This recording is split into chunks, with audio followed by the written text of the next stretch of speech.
Some years ago, I read a 3-sentence passage on kindness between Aliyot on the second day of Rosh Hashanah.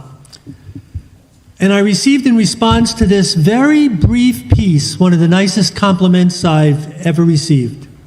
Really, one of the nicest compliments I've ever received. It was from a young man who grew up here in the synagogue, Josh Babbitt. His parents now live down the shore, Long Beach Island. Howard and Joanne. And Josh had been home for the holidays from college, but then he sent me a note, an email. He said, Rabbi, could you just send me those 3 lines that you read? I call that the nicest compliment possible. You know, because they evidently meant so much to him. They said something so meaningful, so powerful, that he wanted to actually have the lines. So, you know, what more can a rabbi ask for it this season? That something is said here that penetrates there and is meaningful. So the passage was from the author of the book, Random Kindness and Senseless Acts of Beauty by Ann Herbert. And here's what I read that day. I used to have fantasies of positive vandalism, breaking into the school and painting a dirty room bright colors overnight, fixing broken glass in people's houses while they're gone, leaving full meals on tables in the struggling part of town. I fantasized slipping grocery money into the old lady's purse, secretly planting daffodils every gray place there is.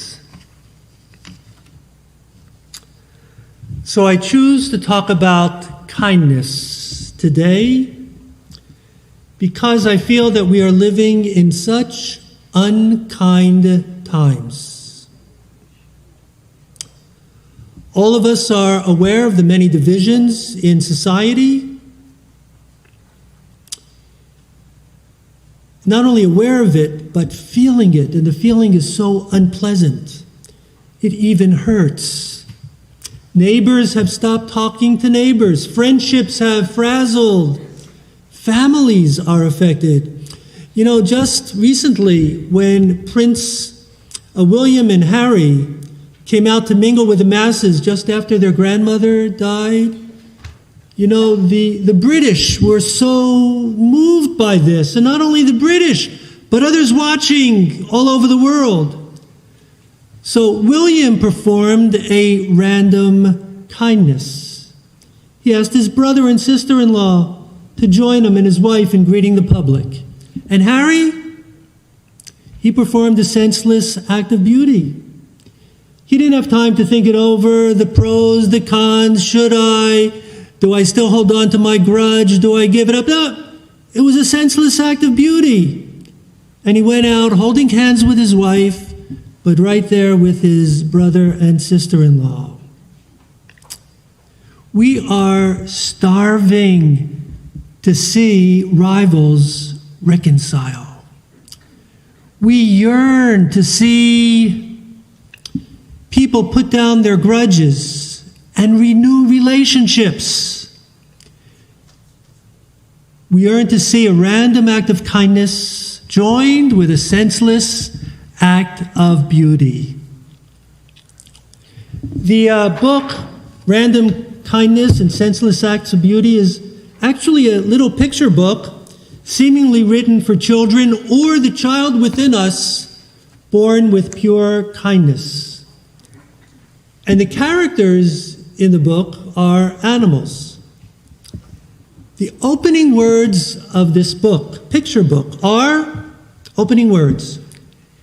Our leaders got confused.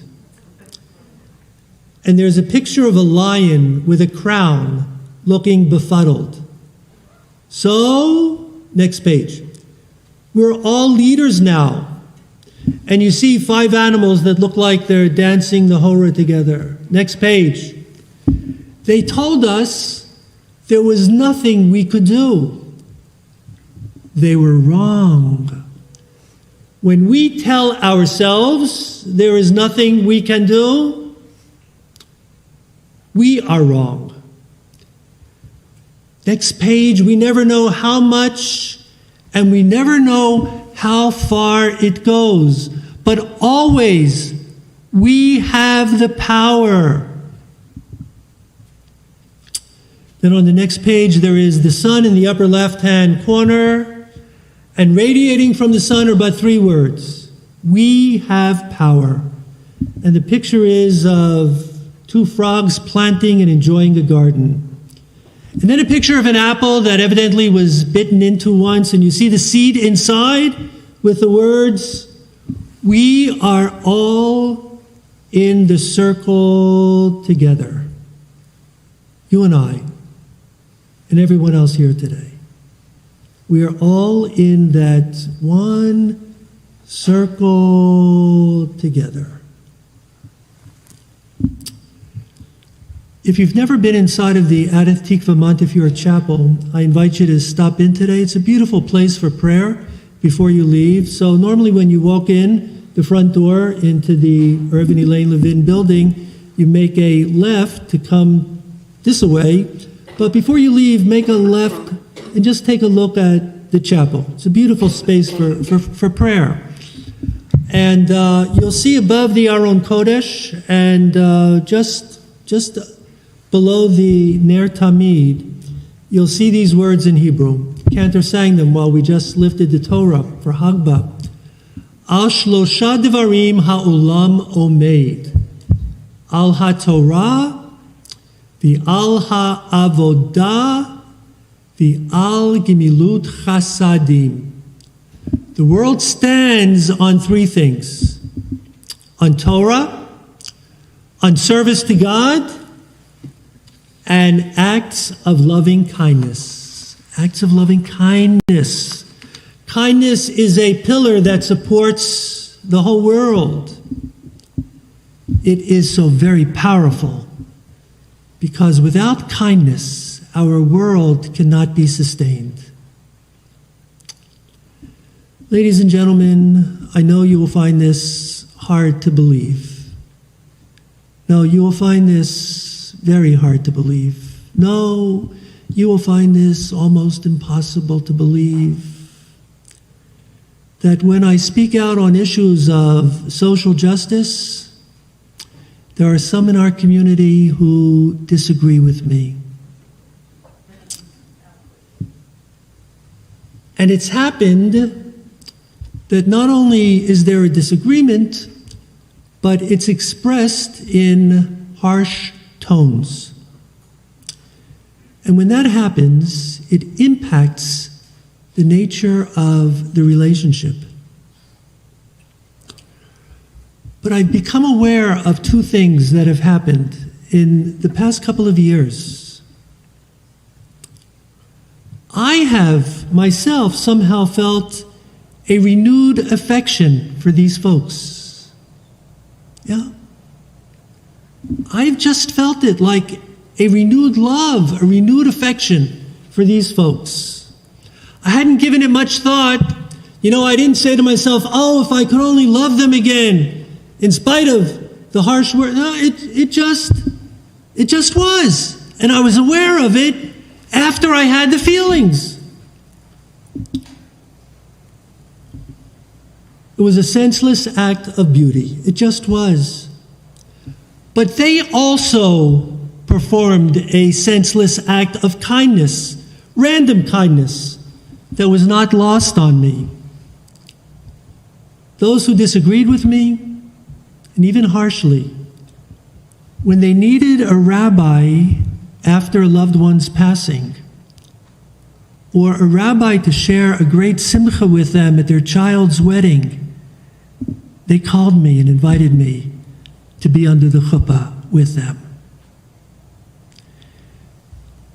We may have disagreed, and there may have been harsh terms, harsh tones, but I was still the rabbi. It wasn't lost on me. They called me. And for me, they are still my congregants. The reality is our long-time connection was deeper and truer than our divergent opinions on contemporary issues. Our relationship, who we are with and and with each other, to each other, was more important. You know, one of my favorite Phillies this year is third baseman Alec Bohm. Any Alex Bohm fans here? Yeah, okay, yeah, I see it, yeah. Well, he makes some plays, some great plays defensively, but not all the time. And he's been solid and even exciting at the plate. Then we played the Blue Jays in Toronto, and he couldn't travel with a team into Canada because he wasn't vaccinated, and Canada wouldn't let him in the country. So the next time I saw him at bat after the series with the Blue Jays was over, next time I saw him at bat, I thought, so, am I a fan of this guy anymore? Or do I dismiss him as an anti-vaxxer, extremist? Ugh. So it didn't take me long to arrive at a conclusion. I'm a fan of his. We're kind of like on the same team. He's a player. I'm a fan. I'm watching. I want him to excel. I want him to succeed. I want him to get hits. I want him to get home runs.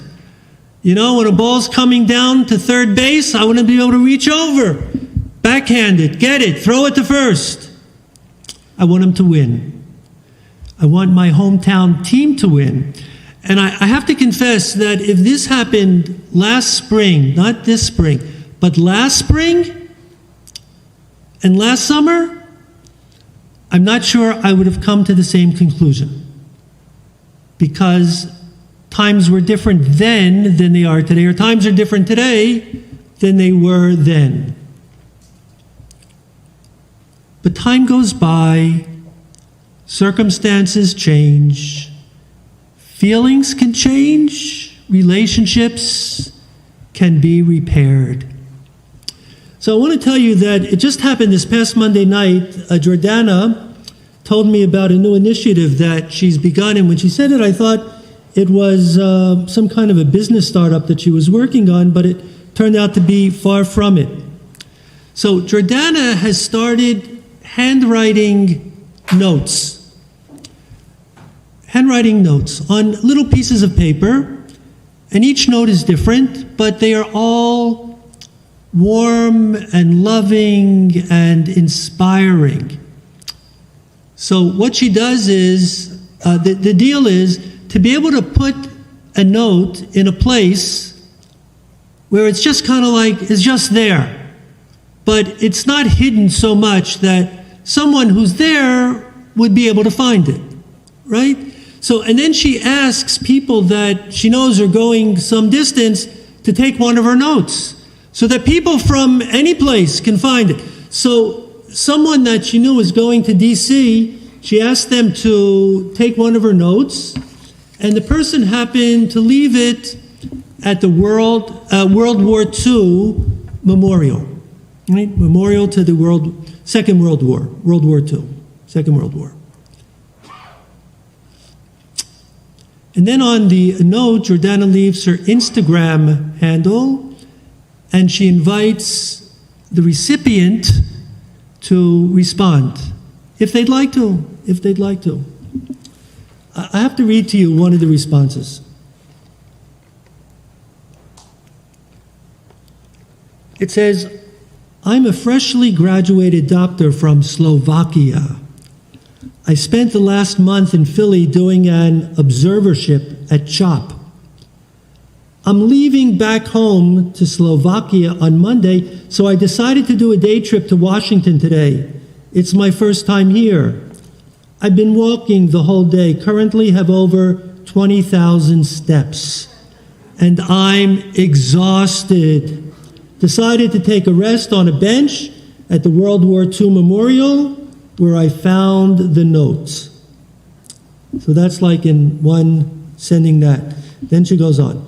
Thank you so much, exclamation point. It means so much you can't even imagine. I almost started crying. It feels so great, not only because of the exhausting day, but I've had a lot going on in my life. And this helps a lot. Thank you again. And keep making people happy with a heart. And that ends it. But then she goes on. It feels so surreal, really.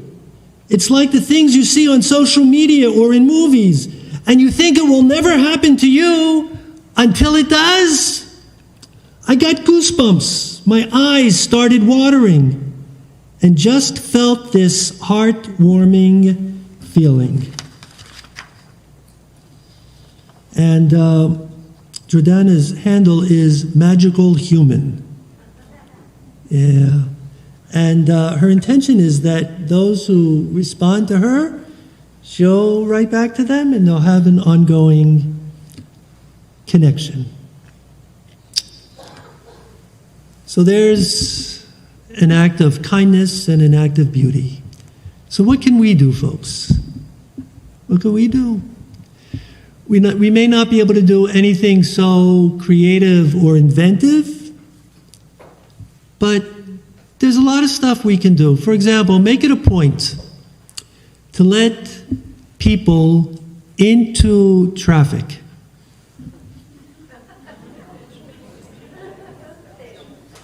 Right? Now, the guy behind you might not be so happy. It's not an act of kindness for the guy behind you. But you know what? Yeah, I see one person pointing at her spouse going,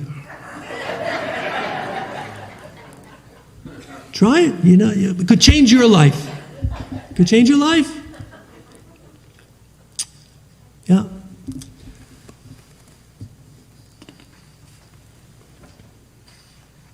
So look, it's nothing so spectacular. But, I always wonder if when that little act of kindness is done for that person, so you let them in, and hopefully they like go like this, thanks. And if you have a moment, usually they're by you at that point, but if there's a moment you can say, happy to do it, he nods, you nod, you got a relationship going there. It's a tremendous thing. So I wonder whether that little act of kindness impacts anything in the rest of their day. Do they pay it forward in some way? That they are kinder to someone else that they wouldn't have been. Maybe that person, and does it go on and on and on? There was an article published in the Journal of Experimental Psychology just in August. It makes the point that researchers found that people who perform a random act of kindness tend to underestimate how much the recipient will appreciate it. They do it, but they figure, okay, I'm doing it, but it's not going to matter to them. They underestimate it, though. And the researchers, believe that this miscalculation could hold many of us back from doing nice things for others more often. Because you know what? It does matter. It matters. So these subjects in the study probably hadn't read the book Random Acts of Kindness, Senseless Acts of Beauty, but remember these words in the book. They told us there was nothing we can do. They were wrong.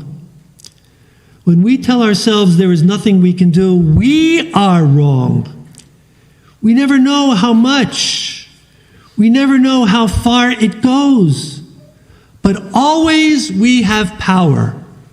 We have power. In your daily interaction with people, is there a way to insert a random act of kindness and some senseless act of beauty? Anything you could do?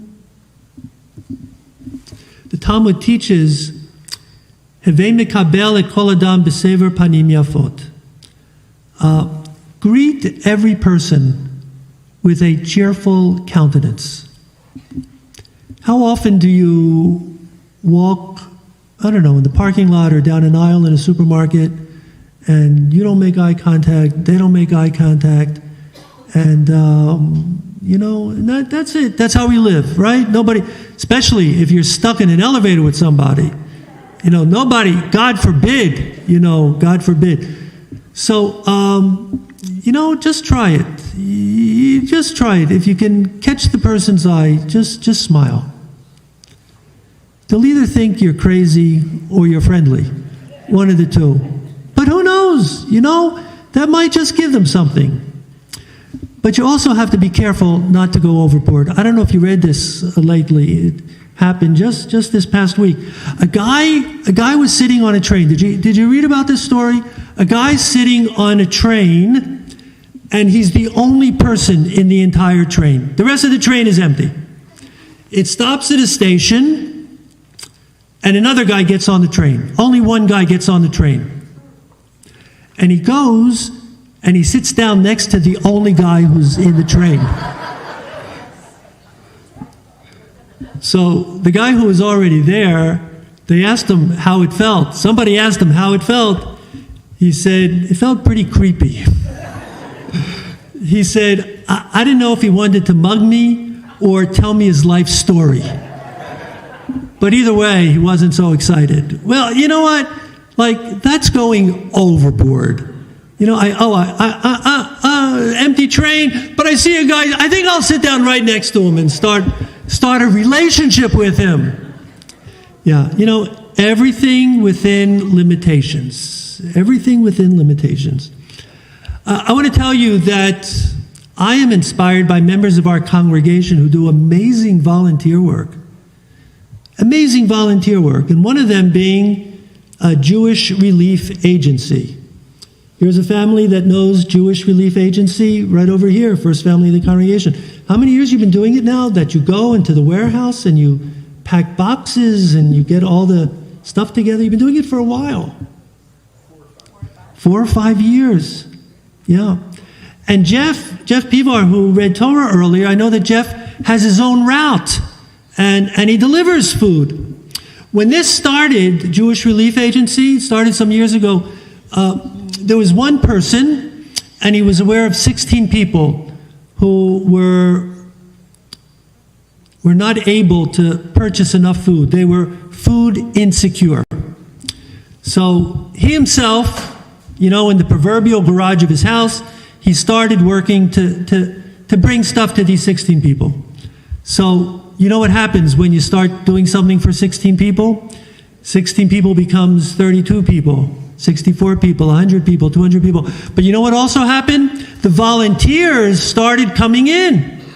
As much as new clients grew and grew, there were more volunteers coming in. And because you know why? We are basically in our hearts good, kind, sweet, loving, wanting to give individuals. We just need the opportunity to either be invited or find out about it. And there are thousands of volunteers. When you're in the warehouse, you ever there alone? There's hundreds of people there. And Barbara, you've taken our Hebrew school, so kids will learn the act of chesed, of kindness, right? That's part of what Hebrew school is about. You can sit and you can read Hebrew, but you go out and you do this act of kindness, and we've taken adults also. There have been days. Don't we do this often on Martin Luther King weekend? And once a year we do it, yeah. Once a year. What's the date this year? May 21st. Listen, when I ask Barbara for a date, I'm not putting her on the spot. This is our executive director. When anything, if anything has been established, Barbara knows the exact date, the exact time, She's got it. She's got it. And we have her. So we're grateful. Yeah, so Jewish, and there's many other opportunities for volunteer working. So we call these 10 days, Aseret Yemei Tshuva, the 10 days of repentance. But you know what it's also known as? Aseret Yemei Chesed, the 10 days of kindness. Yeah. If If you want to get on God's good side these 10 days between now and Yom Kippur, you can do repentance, but maybe even better, do some acts of kindness. And not only between Rosh Hashanah and Yom Kippur, but just keep it going. Keep it going. Find little ways. Find less little ways, little bigger. Find an organization to volunteer with. The world needs us. We need it for each other. And so this little book with such big ideas ends with the words, scroll it on the wall. Random kindness and senseless acts of beauty. In every moment we live, we have the choice to find the fight or make the light. Just remember those words. That's the choice you always have at any given moment. Somebody hurt you in some way, you can fight the fight. Yeah, fight the fight. Get back at them. Hold a grudge. Fight the fight. Let them know what they did was so terribly wrong. Fight the fight. You can fight the fight, or you can make the light. That's the choice that we have. Fight the fight or make the light. We have power. This is how the book ends. We have power. It's a circle. Start the dance. And we can each take a piece of that apple from earlier in the book, dip it in some honey with a pledge that we will make our world a sweeter and kinder place. There's a beautiful song based on traditional words that I asked Cantor to sing for us this morning. She sings it from time to time. The traditional words are Olam Chesed Yibaneh. Olam means a world. Chesed is kindness. Yibaneh is let it be built. Let our world be built on kindness. The music is by a Rabbi creditor, happens to be married to Shlomo Carlebach's daughter, Neshama Carlebach, a great voice herself. So just let's wrap up this theme today on kindness. To bring kindness into what has been a too unkind world, Olam Chesed Yibaneh, let the world be built on kindness.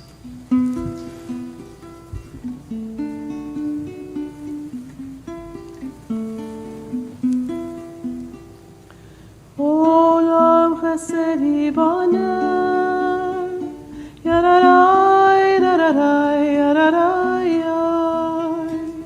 Olam Chesed Yibaneh, Yararai, Yararai, Yararai.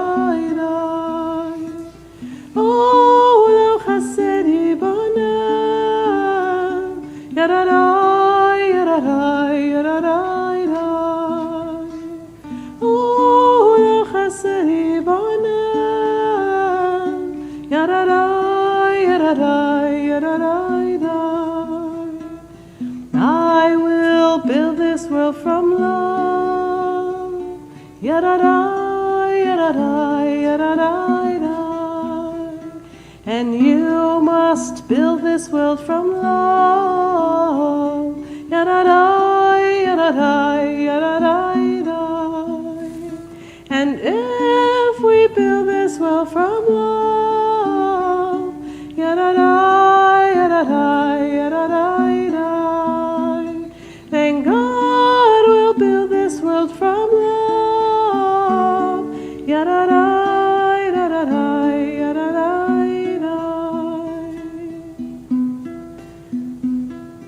Allah Chesed Yibaneh, Yararai, Yararai, Yararai. Olam Chesed Yibaneh, Yararai, Yararai, Yararai. Olam Chesed Yibaneh,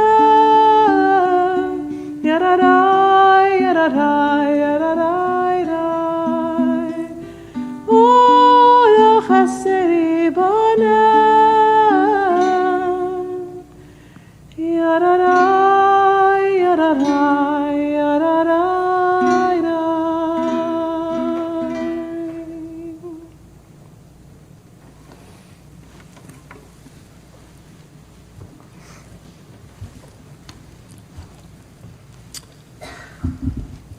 So I start